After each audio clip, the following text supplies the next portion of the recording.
같이 한번 합독하도록 하겠습니다. 네 구절의 말씀 같이 읽겠습니다. 너희는 세상의 소금이 세상이 만일 그 맛을 잃으면 무엇으로 짜게 하리요? 후에는 아무 쓸데없어 다만 밖에 버려져 사람에게 밟힐 뿐이니라.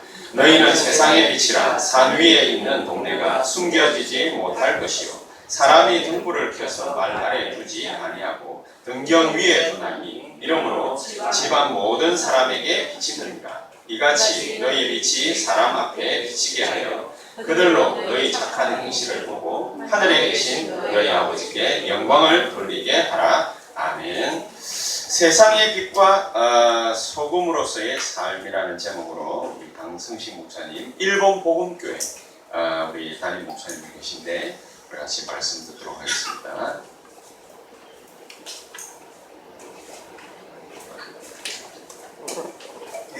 반갑습니다. 저는 강성식 목사라고 합니다. 아까 장로님께서 찬양인도 하다가 저를 만난 지 한 14, 5년 됐다고 얘기하시고 나서 갑자기 오셔서 저도요 되게 감격스럽고요. 사실 제가 대학생 때 이제 군대 갔다 와서 제대하고 임마누엘 서울교회 가면서 김윤 목사님 처음 만났었습니다. 그리고 더 넓은 세상을 볼 수 있도록 길을 열어주신 영적인 지도자시고요. 임마누엘 서울교회에서 이렇게 생활을 하면서 대학부에서 이렇게 헌신하고 섬기면서 이렇게 권사님이시죠? 권사님도 그리고 장로님도 그때는 진짜 불신자였고요. 이제 제 누나 했었는데 권사님 이제 남편 이렇게 전도하려고 굉장히 그런 이렇게 포럼들도 이렇게 제에 앉아서 장로님 잠깐 이렇게 앞에 서셨을 때 그런 생각을 했어요. 불신자부터 지금 장로로서 한 교회를 섬기고 있는 개인의 언약의 여정을 이렇게 생각하시면서 눈물이 나지 않았을까라는 생각을 했습니다.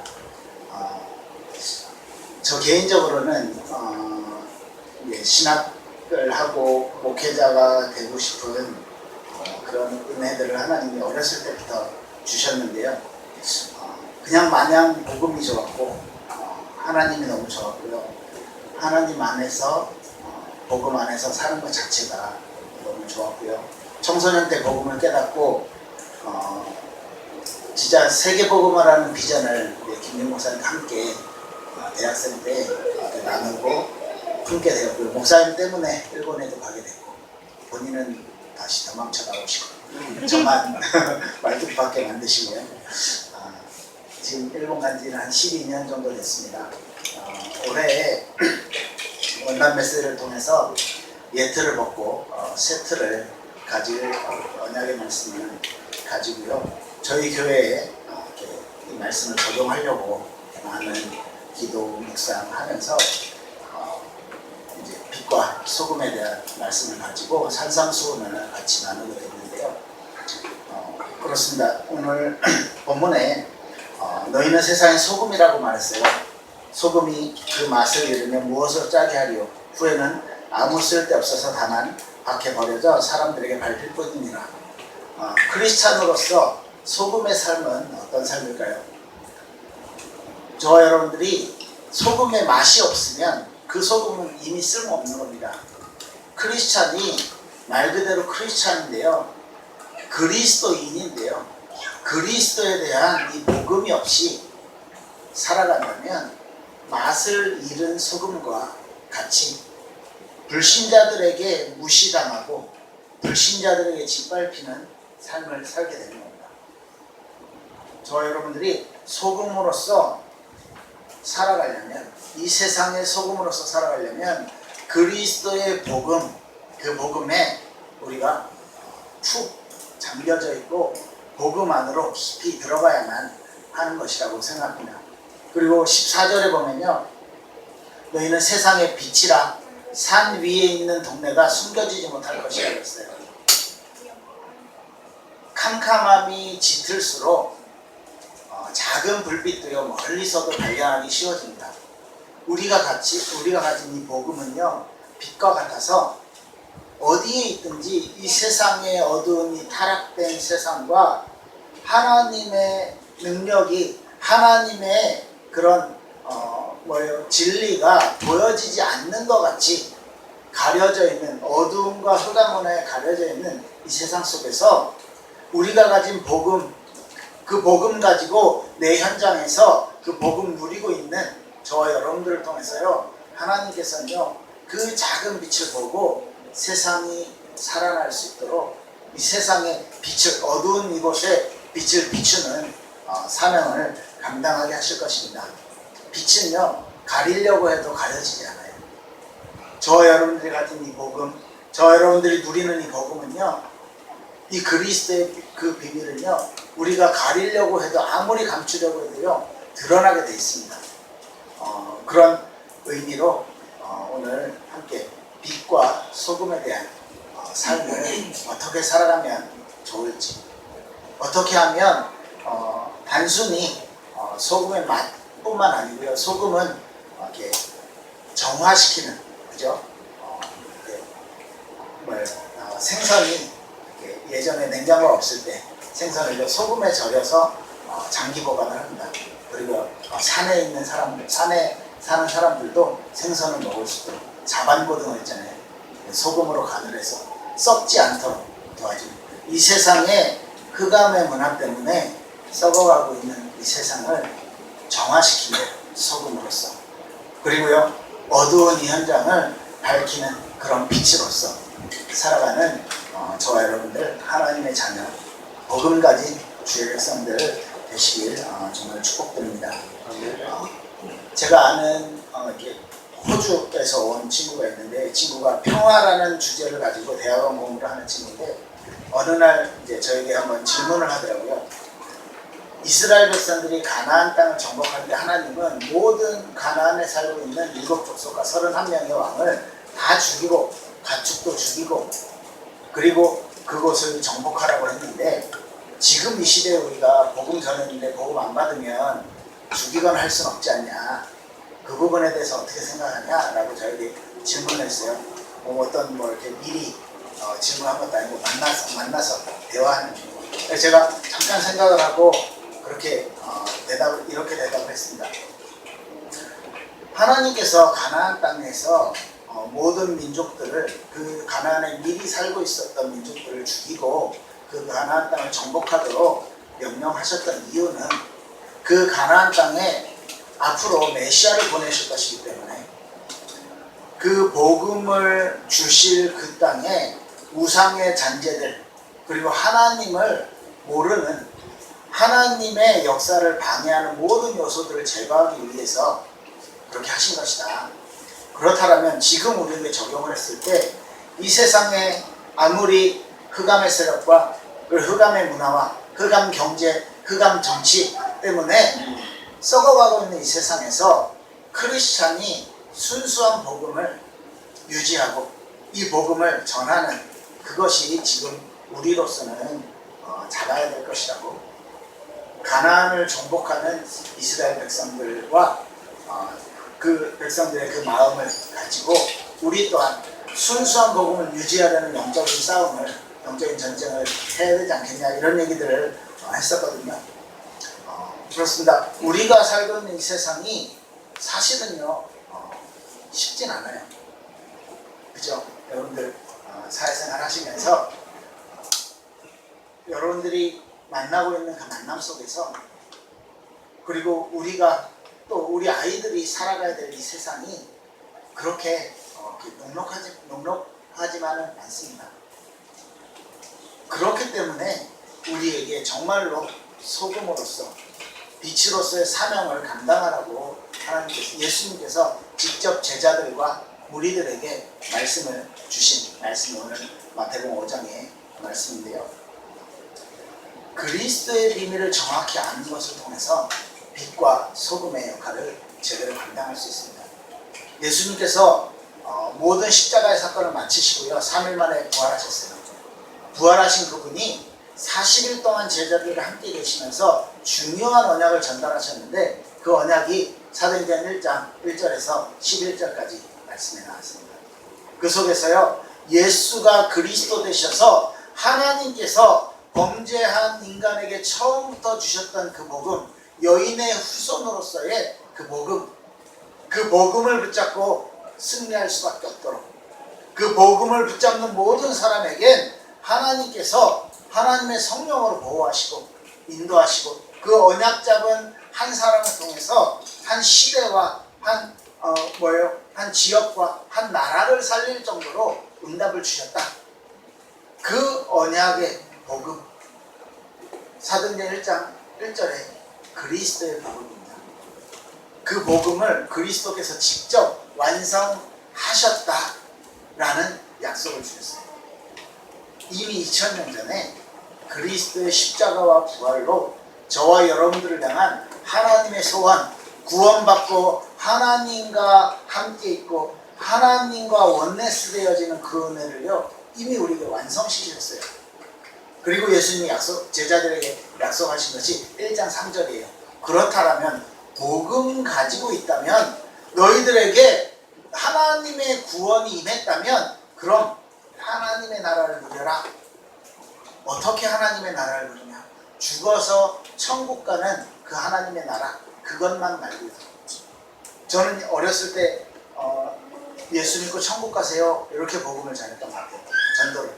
그런데 반쪽짜리 복음이었던 것 같아요. 지금 생각하면. 왜? 하나님의 나라를 누릴 수 있는 것은요, 미래에 우리가 갈 천국을 지금 우리가 살고 있는 이 땅에, 우리 가정에, 내가 가는 그 직장에 하나님의 나라를 담겨서 누릴 수 있는 비밀입니다. 그 하나님의 나라의 비밀을 40일 동안 설명하면서 제자들과 무리들에게요, 알게 하셨어요. 그래서 하나님의 나라를, 그리스도의 언약을 잡은 자는 하나님의 나라를 누린다면, 사도행전 1장 8절에 이제 성령의 충만함을 통해서 우리가 바라봐야 될 미래, 어떤 면에서 그리스도의 언약을 잡는 것은요, 이미 우리가 그리스도의 언약 안에 있잖아요. 과거에요. 그리고요, 현재 하나님의 나라를 누리고 있으면 이제는 땅끝이라는 언약을 주셨어요. 237 나라라는 언약을, 세계복음화라는 언약을 우리에게 주셨습니다. 그죠? 성령 충만을 통해서. 우리가 하는 것도 아니에요. 오직 성령이 내게 임하시는 이 언약 안에 있는 것이요, 이 복음의 언약 안에 있는 것이 진짜 빛으로서, 그리고요 진짜 소금으로서의 사명을 감당하는 삶이라고 생각합니다. 산상수훈의 메시지는 굉장히 상식을 벗어난 내용이에요. 처음에 이제 우리 빛과 소금 얘기하시기 전에 팔복에 대해서 말씀하실 때, 심령이 가난한 자가 복이 있다. 그죠?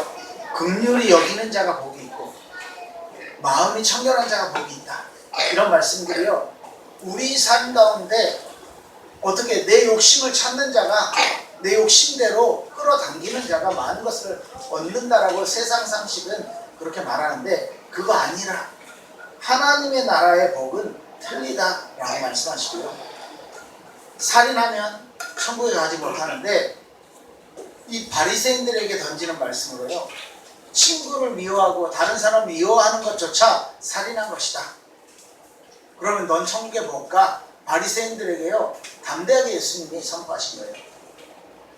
간음하면 천국에 못 간다고 십계명에 나와 있는데, 음욕을 품는 것 하나, 마음속에 있는 그 마음의 문제까지 또한 죄와 관련되어 있다. 그렇다면 마음으로 음욕을 품은 자마다 가늠한 것이다 라고 정확히 죄에 대한 관념을요, 아주 크게 넓혔어요. 그러면 바리새인들이 들을 때 자기들은 율법에 나와 있는 십계명으로 비롯해서 650몇 가지의 율법들을 다 지금까지 지켜왔고, 그거 지킴으로써 내가 하나님께 의롭다, 나는 천국 간다 라고 자신 있게 말했던 그 바리새인들이 길거리 지나가다가 손들고 기도하면서 자, 나는 거룩해라고 사람들에게 보여주는 거룩을 선포했던 바리새인들에게 예수님이 너 마음속에 있는 그 마음 또한 죄야, 너는 천국 못 가. 그걸로 인간의 행위로 구원받는 것이 아니다 라는 말씀을 계속 던지는 거예요. 그러면서 오른밤 맞으면 왼밤도 될 수 있겠냐.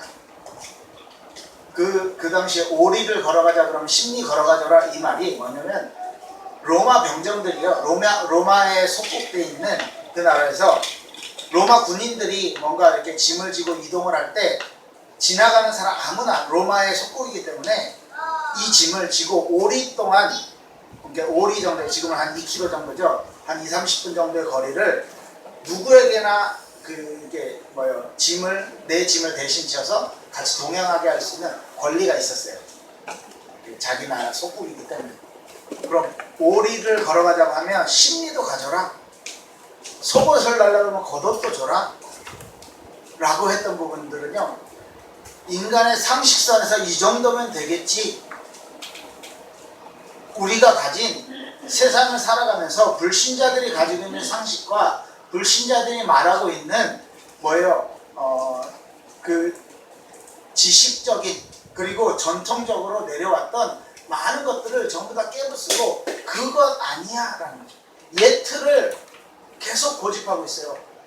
복음을 받았는데도 옛날 가지고 있었던 유대인의 틀, 바리새인적인 그 틀을 버리지 못해요. 베드로가 고넬료를 만났는데 고넬료랑 같이 밥 먹는 걸요 두려워하면서 밥을 먹고요. 나중에 다른 사도들이 너 고넬 어떻게 이방인하고 같이 밥 먹냐, 율법에 그렇게 하면 안 된다는데, 그러니까 베드로가 하나님께서 시켰기 때문에 내가 이렇게 성령인도를 받았다라고 당당하게 말해야 될걸요. 아니 내가 하려고 했던 게 아니라, 그래서 핑계를 대요. 그 뒤로 사도행전 12장에 그 일 이후로 베드로의 전도와 선교의 역사가요 사도행전에는 기록되지 않았어요. 물론 베드로가 끝까지 사역을 했습니다. 순교할 정도까지요. 그런데 사도행전에선, 전도행전에선, 성령행전에선 베드로의 사역이 기록되지 않았단 말이에요. 옛 틀에서 벗어나지 못하기 때문에. 그렇다면요, 저와 여러분들이 복음이라는, 그리고 복음적이라는 새로운 틀을 만들어내야지. 우리의 삶, 우리의 마음과 우리의 생각, 우리의 머리를요 복음이라는 새로운 틀로, 사도행전 1장 1절 3절 8절에 그리스도와 하나님의 나라와 성령 충만이라는 언약으로 새로운 틀을 만들어내지 않으면 우리도요 결국은 도태되는 거예요. 뒤처지는 거예요. 교회에 소망이 있는 게, 세안학교에 소망이 있는 게 우리 뒤에 랩런트들이 너무너무 많아요. 너무 감사해요. 우리 랩런트들이 우리가 가진 예틀, 이 아이들은요 훨씬 빨리 더 짧은 기간에 깰 수 있어요. 이 아이들이 복음 가지고 성장하면서 정말로 내 지역, 내가 가지고 있는 그 바운더리 뿐만 아니라 정말 237 나라를 바라보며 성장을 하면, 그렇죠, 이 교회가 진짜 소망 있는 교회 아니겠습니까? 하나님께서요 언약을 우리에게 주셨는데, 하나님의 언약은 하나님이 일방적으로 우리에게 주신 거예요. 보통 이렇게 계약을 맺는다 그러면 쌍방간에 A는 이렇게 하고 B는 이렇게 한다, 그런 계약 조건이 있는데, 하나님의 언약은요 조금 달라요. 하나님이 일방적으로 우리에게 선포하시고 주셔서 이건 내가 반드시 지키겠다 라고 선포하셔야 됩니다. 아브라함하고 언약을 맺으셨을 때 소와 양과 염소를 반으로 갈라서 벌려놓습니다. 옛날 고대 근동지방에 이렇게 동물을 반으로 쪼개서 그 사이를 손을 잡고 이렇게 왔다 갔다 하면서 우리가 언약을 각 부족끼리 이렇게 계약을 맺고 파친을 맺어서 서로 전쟁이 있을 때 도와주고 하는 계약을 맺을 때, 이걸 배신하면 이 동물처럼 찢겨서 죽을 것이다 라는 의미로 같이 왔다 갔다 해요. 손을 잡고 부족자예요. 그런데요 아브라함하고 언약을 맺을 때 밤에 꿈속에서요 하나님의 영으로 임하시는 횃불만 아브라함은 지나가지 않았어요. 하나님의 횃불만 그 쪼갠 고기 사이로 지나갔다는 거예요. 그렇다면 내가 너를 축복하고 내가 너를 바다의 모래같이 하늘의 별과 같이 너희 자손을 축복하고 언약 잡은 자들로서 언약의 백성으로서 너의 후손들을 축복할 것이다 라는 약속을 아브라함에게 주시면서 하나님만 그 쪼갠 고기 사이로 왔다 갔다 했어요. 그건 하나님이 하나님의 목숨을 끊을 수가 없잖아요. 그러면 절대 죽지 않는 분이신데 죽음을 놓고 그 약속을 지키겠다고 하나님이 약속하신 거예요. 인간의 문화를 활용해서. 그렇다는 건 반드시 지키겠다는 거예요. 반드시 그 약속을 지키겠다는 하나님의 의지를 아브라함에 보여주신 겁니다. 그게 언약이에요. 우리가 나의 것으로 하나님의 백성인 저와 여러분들이 하나님이 반드시 지키겠다고 약속하시고 말씀하신 그 언약을 맞네 라고 내 것으로 붙잡으면 그죠? 그 언약의 주체가 하나님으로서 나와 연결이 되는 거예요. 그래서 복음을 붙잡아야 된다. 복음 안에 있어야 되는 이유가 그런 거예요. 하나님은요 말씀을 주시고 그 말씀을 성취시키시잖아요. 그러면 저 여러분들이 말씀을 붙잡을 때 엄청난 역사가 있는 거예요. 저희 아버지가 저희 어머니가 2년 전에 돌아가시고요. 저희 아버지가 46년생이니까 올해 한국 나이로 74세세요. 작년에 재작년에 어머니가 6월 달에 돌아가시고 재작년에 저랑 같이 후지산 3,777m 되는 백두산 2배 되는 후지산을요 같이 등반했어요. 정상까지. 72세 때죠. 그 정도로 건강하셨던 분이거든요. 근데 작년에 림프종 암이 생겼습니다. 그래서 이제 여름부터 굉장히 몸이 안 좋으셨고 가을에 이제 확진이 되고 이제 항암을 1차 맞으셨어요. 머리 다 빠지고. 근데 항암 약 부작용으로 폐렴이 와서 입원을 했습니다. 그래서 제가 10월 달에 한번 한국에 나올 기회가 돼서 병원에 하루 자면서 아버지 70평생에 사실은 하나님의 말씀에만 언약에만 집중했던 시간이 그렇게 많지 않지 않냐 이런 좀 토론들을 하고요.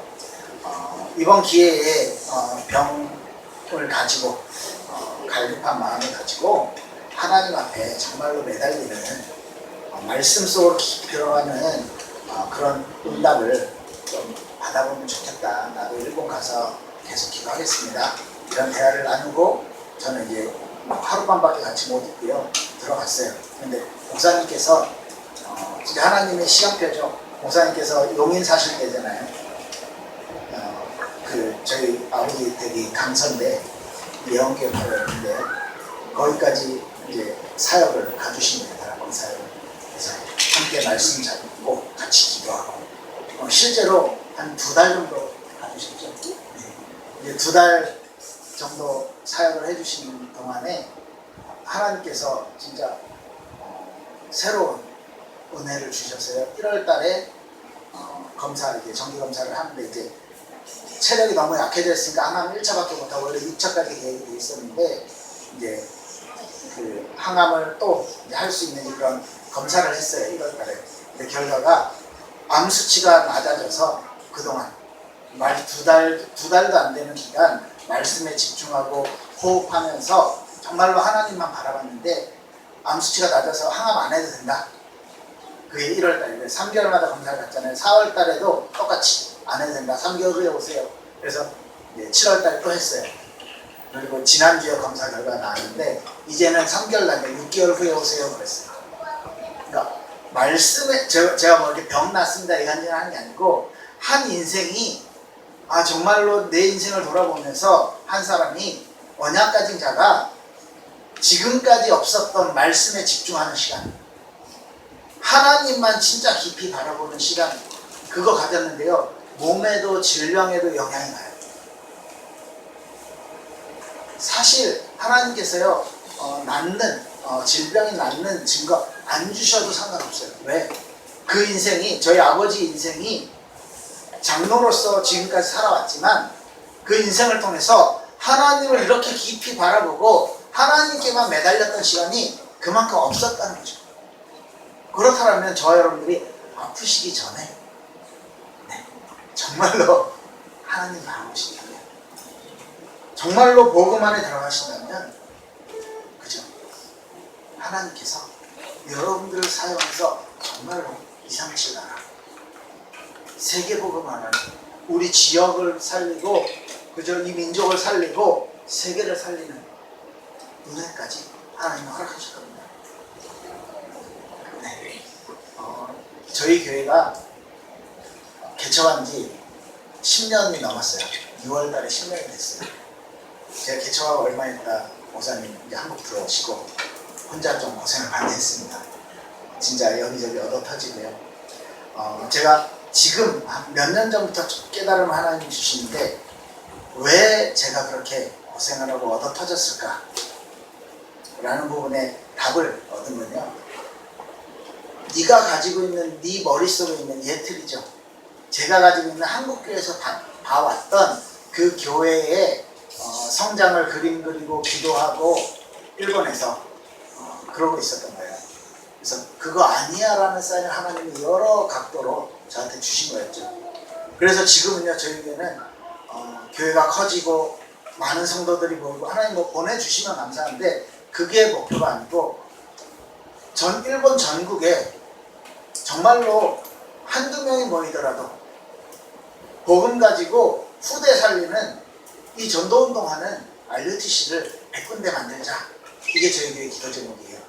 근데 여러 가지 제가 많은 기도들과 그림들을 그리면서 우리 일본의 많은 이렇게 아이들이 어렸을 때부터 은둔형 외톨이라는 병 아시죠? 정신병 일종인데요. 히키코모리라고 하는데 그런 어렸을 때부터 우울증, 소아 우울증부터 그래서 복음으로 이 아이들을 살려내는 그런 학교 RUTC를 놓고 제가 일본 간 12년이 좀 넘었는데 일본 가서부터 기도를 하게 됐고요. 그리고 일본이 전 세계에서 거의 한 3번째 정도 꼽히는 초고령 국가입니다. 평균 연령이 여자분들 89세 가까이 돼요. 평균 연령. 그런 나라의 실버타운, 복음으로 인생을 마무리할 수 있도록 도와주는 실버타운 RUTC를 놓고 기도하게 됐고요. 그러면서 여러 가지 카페인데 차 파는 곳인데 그곳에서 복음 운동이 이루어진 RUTC. 이제 굉장히 이제 다양한 그림들을 그리면서 RUTC에 대한 이제 기도 제목들이 이제 최근에 와서 점점 잡혀지고요. 올해 처음 이제 1호 RUTC 응답을 받았어요. 저희 성도 중에 한 명이 이제 사업을 이제 시작하면서 진짜 작습니다. 저 뒤에 유아실 한 5만 원인데요. 본인이 이런 사업을 하면서 남편이 아주 불신자인데 주일날 전적으로 예배에 사용하는 것을 이제 허락하고 그래서 현재는 시내에 지우가커라는 있는데요.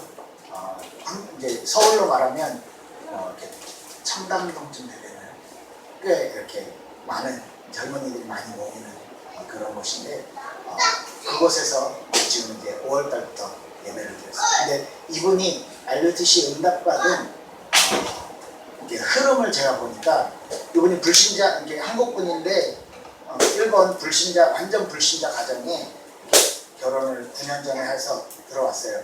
그래서 저희 교회에 이제 연결이 됐는데 1년에 많이 오면 한 10번 정도 예배를 와요. 불신자 가정이고 남편도 불신자이기 때문에 예배를 잘 못 와요. 근데 주중에 저랑 만나서 뭐 많으면 한 달에 3번 답방을 하고요. 적으면 한 달에 한 번, 뭐 몇 달에 한 번 만날 때도 있고요. 그런데 이분에게 하나님이 뭐 신앙적인 부분을 놓치지 않을 수 있는 그 은혜들을 주셨어요. 근데 이분이 2년 좀 2년 한 반 정도 전에 자궁암이 생겨서 전체 이제 그 드러내는 수술을 하고 나서 몇 달 동안 이제 회복기를 가지고 몇 달 만에 저랑 만났는데 말씀이 전혀 안 들리는 상황이 된 거예요. 본인 상황 때문에.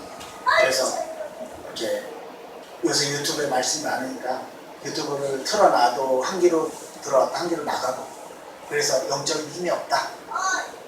그리고 이제 후유증 때문에 이제 한쪽 다리가 너무 아파서 너무 힘들고, 이런 얘기를 쭉 듣고 제가 같이 기도하면서 성경을 그대로 좀 쓰라고 했어요. 노트를 하나 준비해서 그 성경을 쓰는 과정 중에 한 6개월 지났는데 하나님이 점점 영적인 회복을 주시는. 이게 제가 왜 쓰라고 그랬냐면, 듣기만 하면 딴 생각, 이렇게 머릿속으로 딴 생각이 들거든요. 근데 쓰면 내가 읽어야 되고, 쓰고 또 내가 또 내 눈으로 보게 되고, 그러니까 진짜 잠깐인데 집중을 하게 되는 거예요. 그래서 처음에 빌립보서를 썼던 것 같아요. 빌립보서를 쓰고 다음에 만나면 그 쓴 거 가지고 다락방을 했어요. 이 성경을 설명해주고 이 속에서 복음을 붙잡는 것들. 그렇게 한 6개월 정도죠. 한 6개월, 한 1년 정도 쭉 지나는 과정 중에 이분 동생이 한국에 분당에 있는데 복음을 받고, 또 이분을 통해서 이제 동생 자녀가 굉장히 심한 이렇게 틱 아시죠? 틱 장애가 생겨가지고 너무 이제 갈급해 있는 상황에서 이제 여동생에게 복음이 전해지고, 그 다음 주 아이에게 복음이 전해졌는데 이 아이 틱이 그 자리에서 나는 거예요. 그래서 이제 엄마하고 이 가족이 이제 예배 생활을 시작하게 되고요. 그리고 아무것도 모르는 초신자이기 때문에 이분이 야마다산인데 이분이 이제 계속 거의 매일 전화하면서 양육을 해주지 않으면 안 돼. 그리고 아이 때문에 너무너무 갈급했기 때문에 그런 상황을 하나님 몰고 가시면서 말씀에 조금 집중해서 쓰면서 집중했는데, 이분을 전도와 또 자기 가족 복음화라는 응답으로 집어넣으시면서 동생에게 포럼을 해줘야 되기 때문에 본인이 그날 말씀을 잡지 않으면 안 되는 거예요. 그래서 전에 잘 안 듣던 우리 교회 예배 메시지, 유목사님 메시지를 너무너무 잘 챙겨 듣게 된 거예요. 그리고 기도 시청 메시지를 매일 듣고 아침 저녁으로 듣고, 아니 계속 포럼을 해줘야 되기 때문에 하루에 몇 번씩 전화가 와요. 근데 말씀 잡고 말씀으로 집중하게 만드는 상황으로 하나님이 만들어 놓으시고, 남편 아직도 불신자예요. 저랑 만나서 대화하면 외계인 얘기하고 막 이래요. 뭐 프리메이슨 너무 막 관심 많아갖고 유튜브에서 나오는 프리메이슨에 대한 정보, 진짜 음모론에 대한 정보 막 이런 거 가지고 저랑 막 4시간씩 얘기하고 막 이래요. 복음료 수차례 제시했어요. 좀 이따, 좀 나중에. 그런데 저희 교회를, 그리고 저와 이렇게 이제 만남을 좋아해서 이렇게 마인드 자체는 오픈이에요.